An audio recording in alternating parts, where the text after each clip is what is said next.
ఒక అడవిలో ఒక చీమల బ్యాచ్ ఉండేది.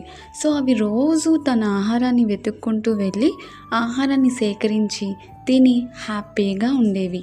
కానీ అందులో ఒక చిన్న చీమ ఏం చేసిందంటే తను సేకరించిన ఆహారంలో కొంచెం మాత్రమే తిని ఇంకొంచెం డైలీ దాచిపెడుతూ ఉండేదన్నమాట.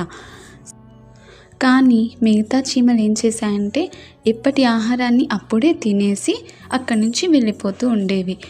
అలా కొన్ని రోజుల తర్వాత ఒక పెద్ద వర్షం, ఉరుములు మెరుపులతో కలిపి వర్షం పడింది. అప్పుడు చీమలు బయటికి వెళ్ళలేక ఆహారానికి చాలా ఇబ్బంది పడ్డాయి.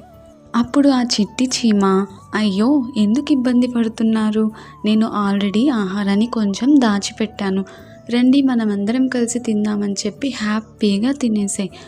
అప్పటి నుంచి ఆహారాన్ని మిగతా చీమలు కూడా దాచిపెట్టడం అలవాటు చేసుకున్నాయి. ఇలాంటి మరిన్ని స్టోరీస్కి సబ్స్క్రైబ్ టు మై ఛానల్.